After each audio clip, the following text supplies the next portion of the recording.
Hi, welcome to a Further Inquiry podcast. I'm Matthew Genorio, Editor-in-Chief of Further Inquiry. Further Inquiry is a place for playing gracefully with ideas. We are a reader-supported publication for free inquiry, brazen critique, and dissenting ideas. Hi, and I'm Khadija Khan, a journalist and editor at A Further Inquiry. Matthew and I jointly host this podcast monthly. You can support our work by becoming a paid subscriber to A Further Inquiry today. Well, hello everyone. Today I have the esteemed pleasure to be joined with none other than the one and only, I have to give that title, the one and only, Stephen Ledrew. How are you, Stephen, today? I'm very, very well. There are a number of people who are glad that there's only one. I could say the same thing about myself, too. There was more than one, it'd be a disaster. In any event, it's a propitious day for you and I to be talking. The first day of the New World Order, Matthew. Oh, yes, this New World Order. That doesn't sound insidious and detrimental at all, by any means. Certainly not when it comes to China, the most loyalist and comprehensive allies that the world has. I mean, this is absolutely unsurprising, but just bombastic. Have we not learned anything in the last 10 years, let alone the last 20? I've had a number of guests on my show. In fact, I had an expert on China on just a few days ago who has been in China, worked in China, has been with the Canadian government, an advisor to the Canadian government.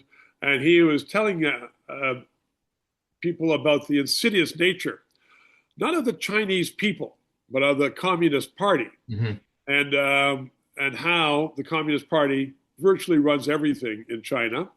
And I know Chinese or people of Chinese descent in Canada who will not, even in private, discuss anything about China because they said it will get back to the authorities and the authorities will come and see us in Canada. Right. And we've heard about the police stations run by the Chinese government in Canada. We know that they are buying up most of Prince Edward Island with cash. We know that all of our systems have been infiltrated. And it's a stunning move, I think, by Mr. Carney. It was, a year ago, he was saying that the Communist Party was a serious threat to Canada. Now he's done about turn. Canada, for instance, was a member of the Five Eyes since after World War II, for security and intelligence in the world. United States, Britain, Australia, New Zealand, Canada. And with Mr. Trudeau, that confidence, that faith in Canada disappeared by our allies. And now, I dare say, it's going to be completely gone. Any shred of it, they aren't going to share any intelligence with Canada because it will be shared then with the Communist Party. But another thing struck me since I was looking at the news, and it's hard to, Matthew, find out exactly what was agreed to. The Minister of Natural Resources said yesterday, although it's not in the mainstream news, that China would be building 2 LNG plants in Canada. Like I said, we at one time in 2015 we had 12 plants and ports in the plan. Trudeau canceled them all. And why would we need China to build them in Canada? Right. Yeah, it's sort of like, I used to say that Trump did Canada a big favor by being so mean. It's going to make us stand on our own 2 feet, Matthew. We're going to develop trade on an east-west basis. And we can, Canada has the people, Matthew, it has the resources to do virtually everything that is necessary. Whether it's making things, extracting energy, growing food, we could do it all. We've been very lazy in the last few generations by relying on others. And now we could have done it. But I'm concerned now that, why would we have China build LNG plants in Canada? Why would we have China do these other things? But you know what? It's also a security threat to the United States. 100% security risk. I mean, to both of us, it's a North American security risk. Yes, but Canada doesn't have much authority or power. We used to. And the United States does. I think we may be closer to the 51st state as a result of this move by Carney than we were before. You make a valid point there. I mean, and this is like layers and tiers as you would agree, decades of problems that we have inherited. We have no. It's not even that we have a lack of national security analysis. We have a lack of national security culture in Canada. We don't take it seriously, Right. even when presented right in front of the tip of our nose. You're like, no, this isn't the case. We'll divert now to cultural sensitivities or some sort of multicultural imbecillery, which I find, you know, it's progressively detrimental. A term I've coined so many times and now I use so often because it doesn't get better; it just gets progressively worse. Yes. We're letting this build, and with LNG, surprising, no, shocking, not really for me, because in the same sense, go to BC. Look at what's going on there. You have shipments going to like local Costco or local stores, and you'll see products from BC but packaged in China or manufactured Canadian. So there's something really wrong about this, and you can Yeah. see why people are getting deterred and pissed off about this. From from a policy standpoint, I don't grasp where the benefits are, other than a continuation of Trudeau's notion of the, you know, post nation state nonsense. It raises so many haphazard, harsh questions. What is citizenship in a post nation state? What is the purpose of national security in a post nation state? What are you securing to begin with if there's no nation at all? And I don't think Carney has dismissed this nonsense. He's just rebranded it in some sense, branding himself differently, but he's encouraging the same things by emboldening China once again. I This think is that absolutely silly. you made a good point with going back to Trudeau and the post-nationalistic state. I think that that is the start of the unraveling of Canada. And I've lived in Toronto for 50 years, but now I live in a small rural community, and people just sort of scratch their heads and they say, "Well, what has happened to Canada? Hmm. We don't have the pride of our citizenship any longer.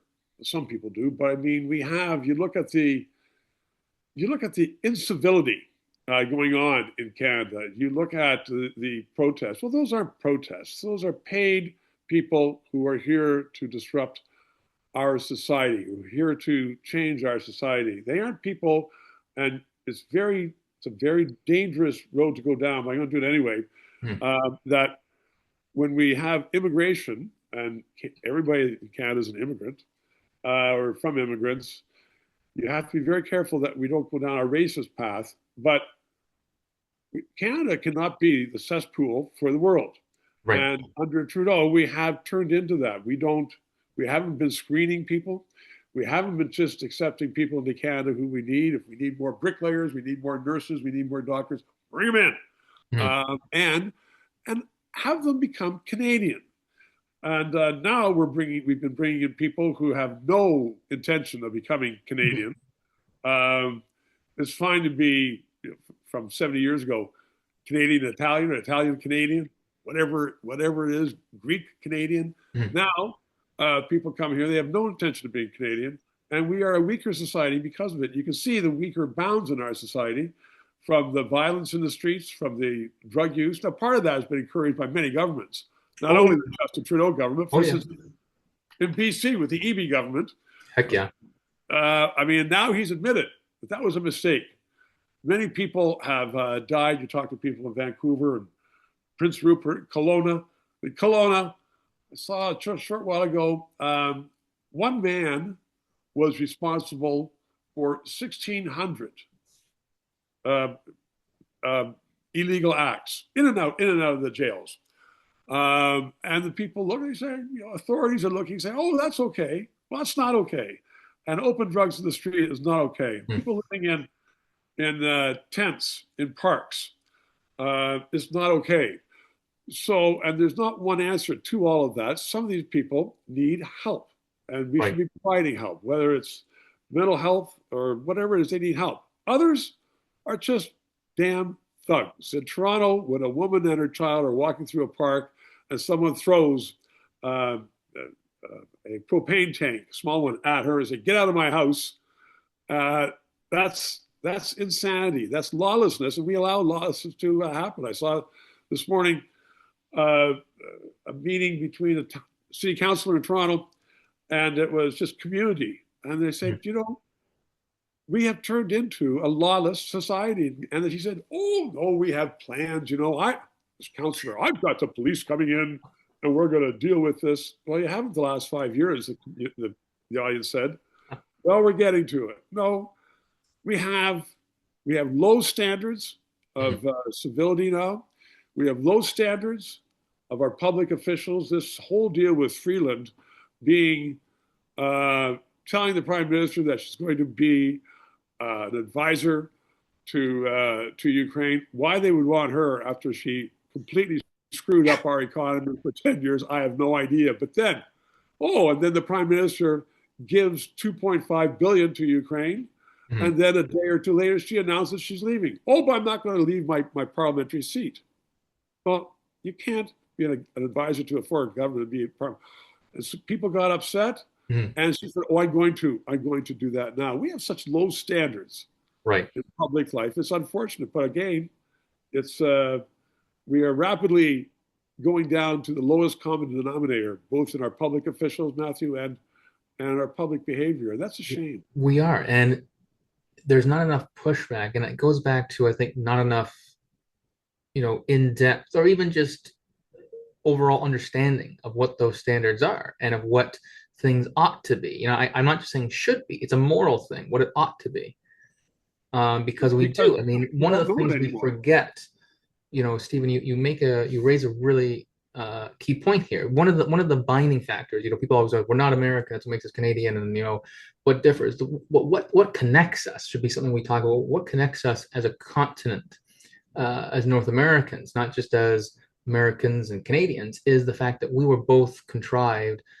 as nation states. We have no ethnocentric focus.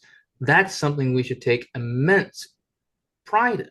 That's brilliant. I mean, of all the things we should take pride in, I've spoken to Candace Owens, and she has. We among the things we disagree on is the one thing.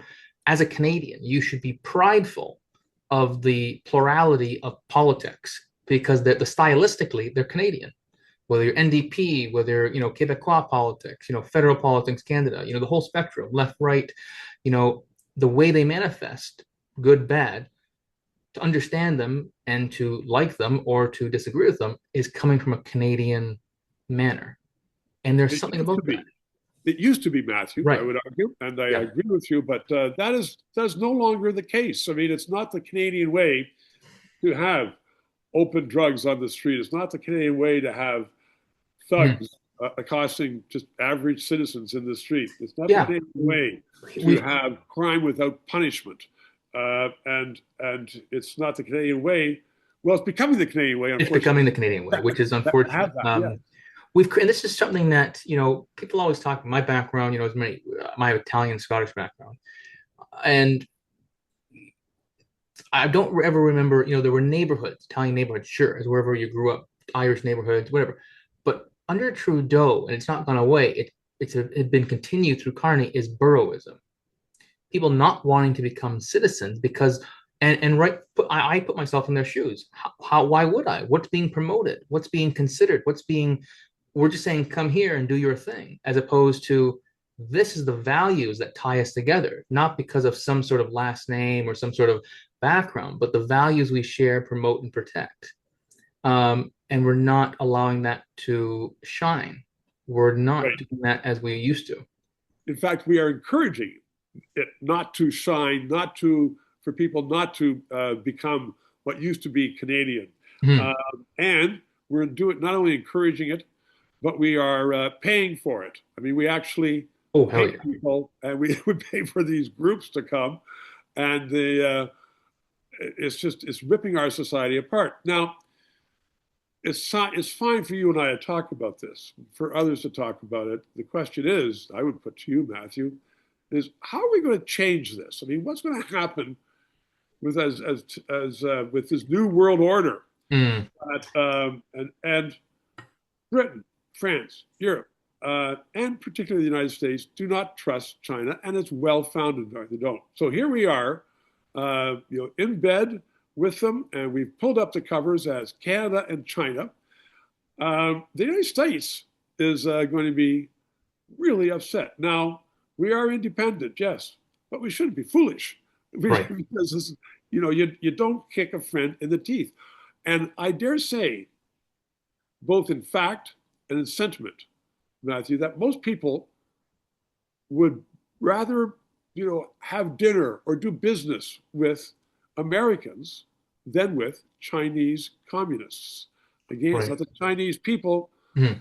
The Communist Party is an insidious, negative political organization, and you can and Canadians right now. I'm in discussions with them all the time. I was in the city this week, and a woman said, "Well, yeah, but Trump, you have to hate Trump." I said, "Well, he hasn't done some things right, but he has done Mhm. other things right." I said, "He's there for 3 years, and then Right. he's gone." And there are strong institutions, and Canadians, in my view, should lay off the business of fighting Trump. You see the articles in the paper every day. There's one the other day. Well, Trump is ruining the Federal Reserve. Really? What business is it of Right. Canada to be concerned about that? Let's just be concerned about our own business instead of other Exactly. people's business. And we aren't, because it's easier to be critical and throw stones down south. So we are 100%. we are in a very um, difficult time. It's going to unfold over the next days and weeks. But Canadians are going to have to be vigilant because Matthew, this is a crazy time. This is a very crazy, very bizarre time. And, I want to connect what you're saying with the Chinese Communist Party and the police station around Canada. There's a connection with that, with the threatening of Chinese Canadians by CCP officials, and the weird connection we have as being a safe haven for criminality and for terrorism.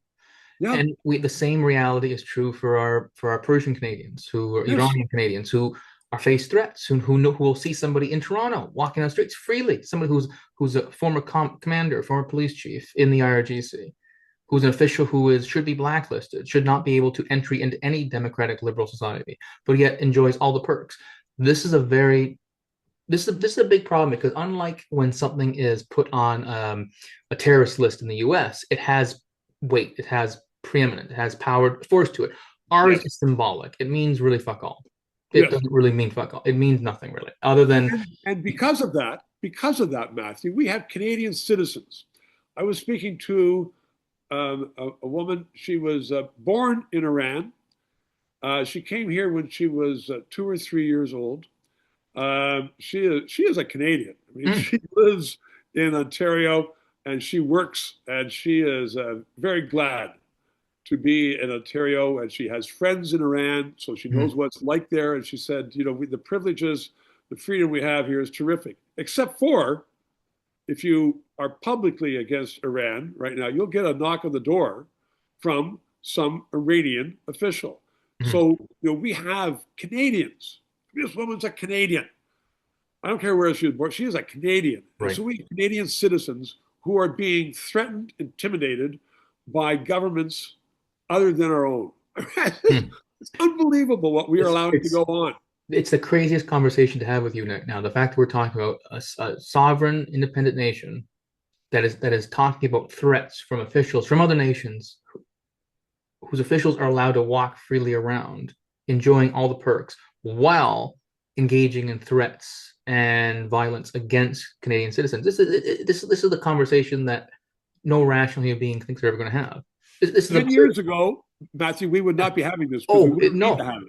yeah, we have forsaken the ideas and the values, the principles of what it means to be Canadian. And by that, people are like, what does it mean to be? There is no such thing.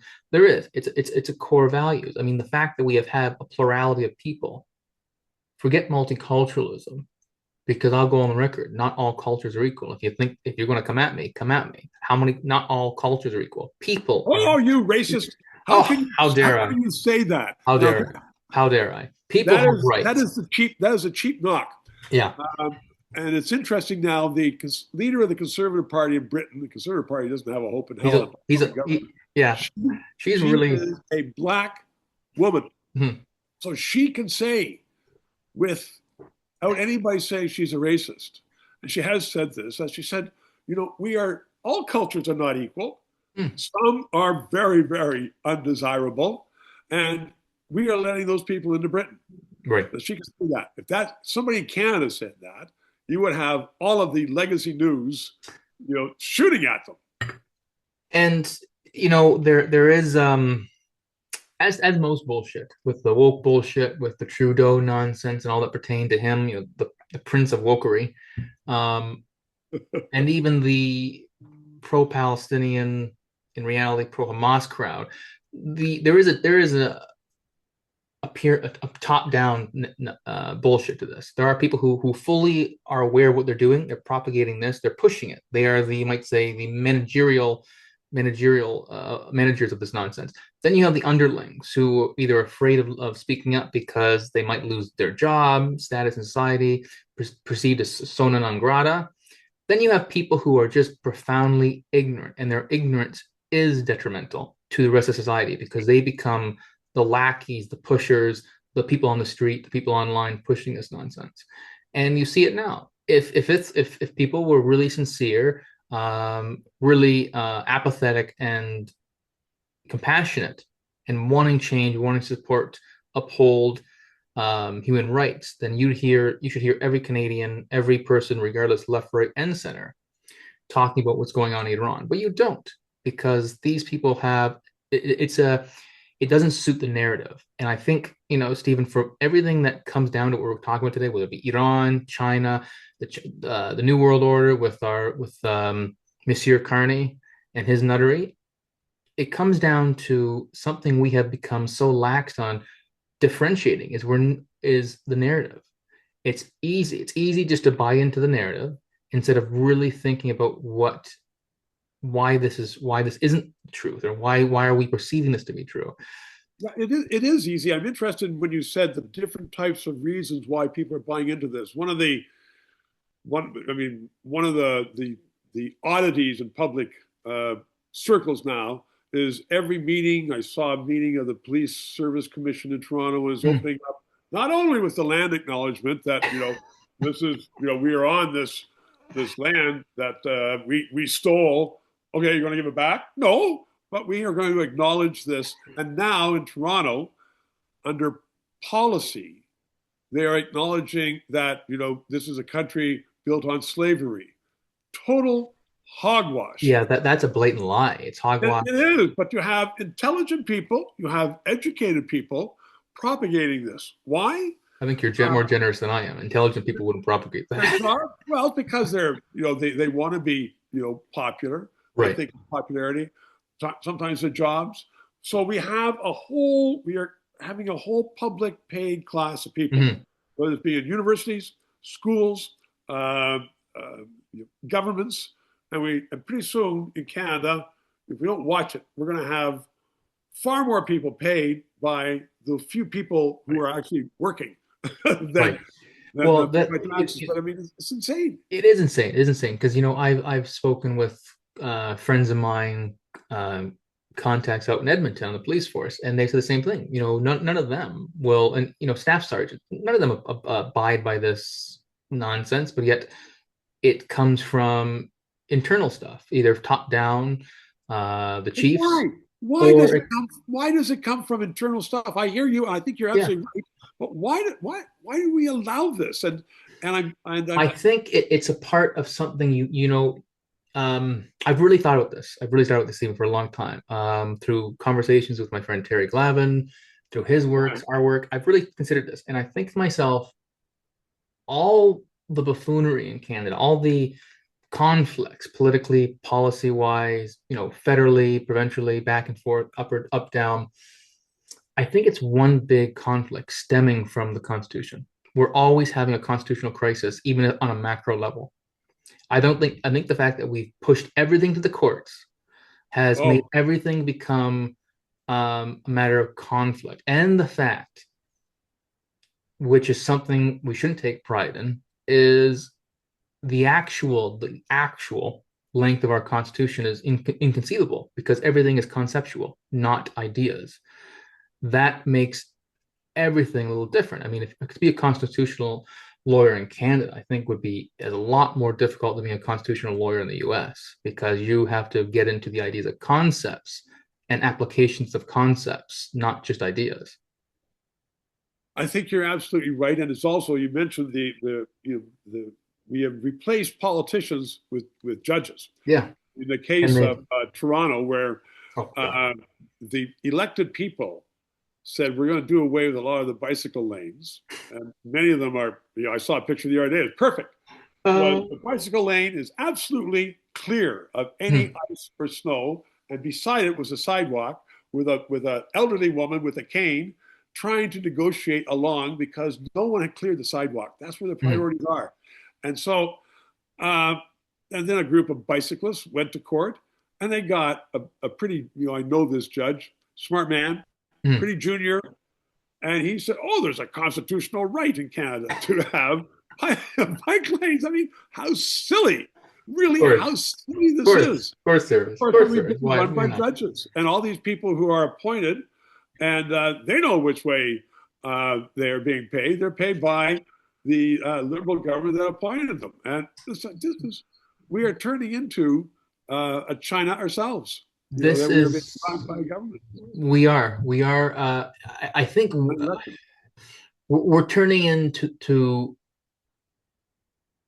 I think through policies, through a lot of bad policies, China through politically, and I think socially. When I say socially, I mean the reactions of everyday people towards things they should be wanting to protect. We're turning into the UK. The UK is devouring itself. There's an irony there. The nation that gave democracy is retreating from it itself. It's No, giving but away. so is the states. I mean, So is the they states. So founded is the on life, states. liberty, and the pursuit of happiness. And right now, because the Democrats, because the idea of big government Mhm. failed so much in the last 20 or 25 years, Yeah. That's why Trump has been elected. And people know instinctively that there has to be a big shakeup. Now, maybe not the shakeup Trump is proposing, but he's there for, they said 3 more years. It's Things are constantly changing, but at least in the states, that rabble-rousing group of people called Americans, they're saying it wasn't working, and Right. here we're going to change it or look at changes. In Canada, I'm afraid that we are so complacent, and so much is paid for by the government, whether, as I said before, academics or government at different levels, Oh yeah. that you and I and some other people watching your show will say, well, this is wrong. But other people will say, as long as I get my check from the government this month, Yeah. A lot of truth to that. A lot of truth to that. and And that's the key. we've different. And it goes back to what you've said numerous times in your show. And this is not an overnight thing. Trudeau perpetuated it, but he didn't start it. We've deferred so much to the courts. We've deferred responsibilities so rapidly. And even now, politicians are defer so much from their own responsibilities, their own departments, um, where they're basically a symbol. Every member of a cabinet minister is basically just a symbolic figurehead. They're not doing anything. They're deferring their own work. When Carney, unsurprisingly, several months ago, when Quebec wanted to, again, unsurprisingly, Quebec wanted to backdoor get a constitution in, the federal government, who should have stopped it and said, nope, what are you doing? They just deferred the decision and deferred the process to the courts. No, like this is not some sort of moral contentious issue here. This is you have the authority. You either want to keep this thing together we call Canada, you either want to promote the plurality, the provincial, the regional history and culture. One of the issues I have is, since my younger years, is what we have defined over decades and as Canadian history is largely um, propped up and watered down Ontarian history. We don't talk about history in the full extent. We don't talk about Newfoundlanders. We don't talk about the fact they have two Remembrance Days. We don't talk about the brilliance, the creation of Alberta. I mean, love Alberta, but you guys were created. We don't talk about the BC's history post Confederation. We don't and pre Confederation. We don't talk about this, Well, a and I lot of think it's people to our detriment. we can't talk about it, Matthew, because first of all, a lot of people don't know anything about it. We don't teach it Yeah. in schools anymore. But secondly, even when we talk about it, there's so much misinformation. I mean, Mm. take the story of, or people talking now about all this great, terrible slave trade in Ontario. Well, that's simply not Yeah. true. I We have want to I get have rid of my thoughts on that one. I Dundas. Dundas, the name Dundas. Oh, he was agreeing with slavery. Absolutely wrong. Mhm. It's the wrong thing. And yet there were people in City Hall paid big sums of money to Oh, propagate this, and now they've changed the name to something from a slave encouraging country in right. Africa. And that's the name now we have there. Don't bother me with the truth. Don't Mhm. bother me with what actually Yeah, made because I the might country. I'm going to be uncomfortable, and I'm too sensitive to denegate between how I feel, what is truthful. I want to be live in this lavish bubble of contrived of narratives and loving beautiful rainbows. This is silliness. It's absolute Well, it silliness. is silliness, but we're doing it all the time. I was talking to a 12-year-old person, student, Mhm. who's in public school, and I just asked, "Well, what are you working on?" Well, I'm going to be giving a talk of how bad cows are.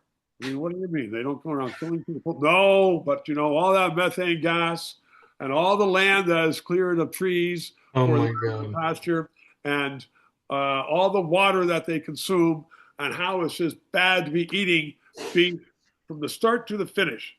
And I said, "So where did you get that?" Well, that's what we were taught. That's what my teacher says. I said, "Did they say?" I said, "I hear that. I hear that. Did they say that there's another point of view that beef is good, protein is good, that cows do Mm. not do, are out there destroying the world?" And she looked at me and she said, "No." She had no idea.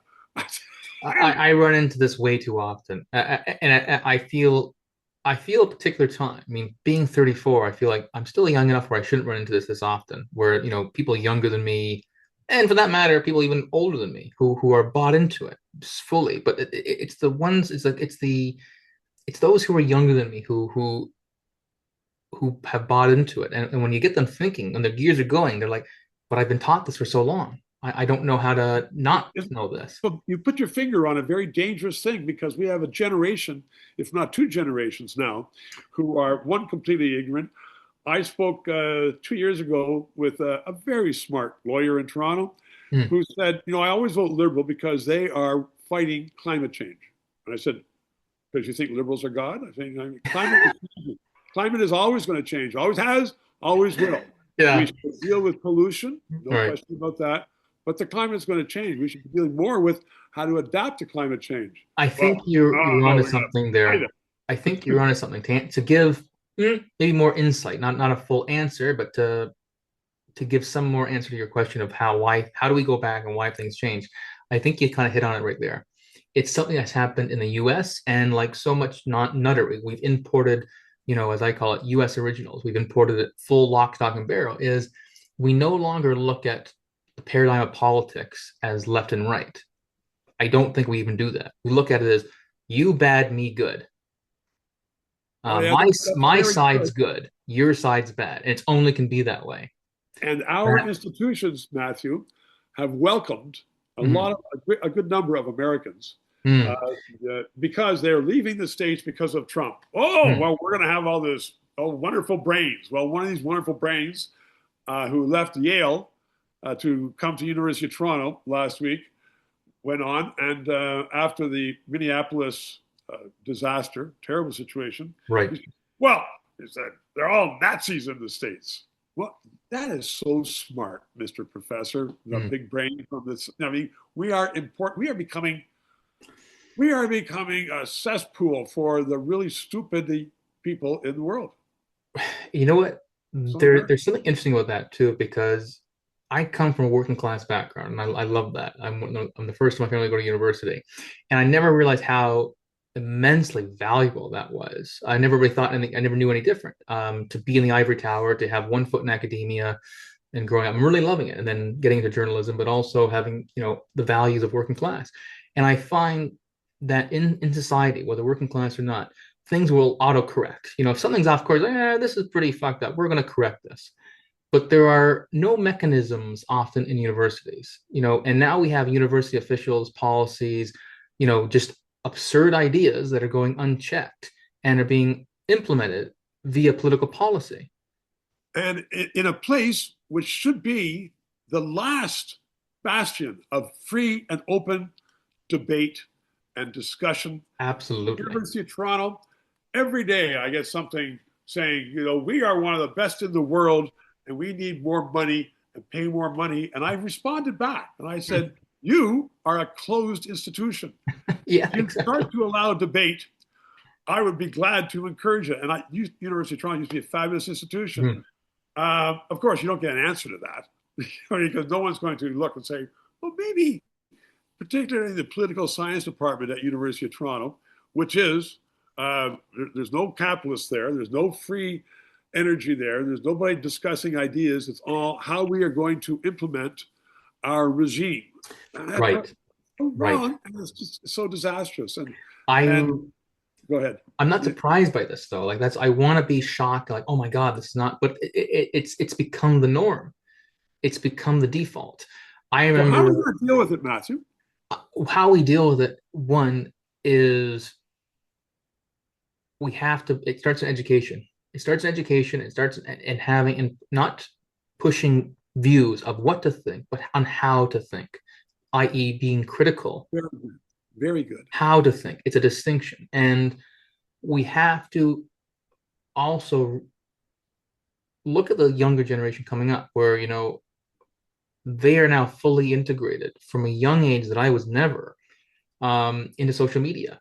And if you look at trends and from about 2013, I think when approximately when Instagram comes on, you see with young boys, young girls, huge depression, huge sensitivities, huge, and this has followed through other aspects of life, through education, through work employment, and so forth.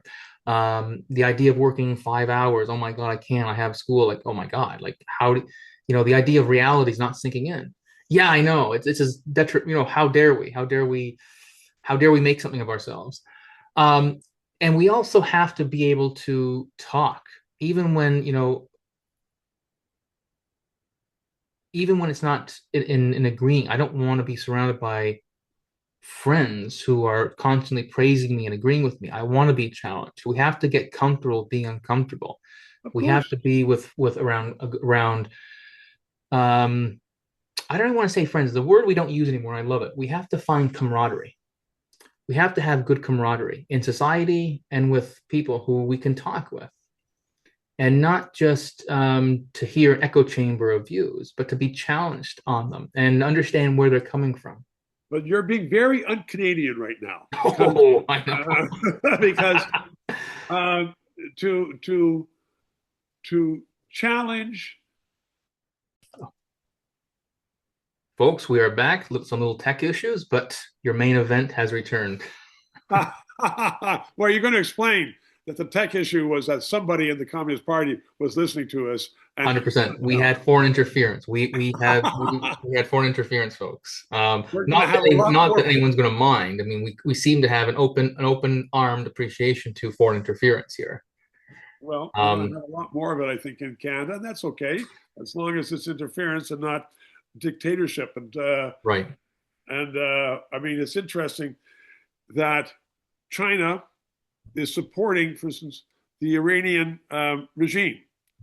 And here we are inviting China to do a lot more in Canada, build things in Canada. We know what China does around the world with its Silk Road proposals. It goes in and builds something in a foreign country, and then says, "Well, it's ours. We own it."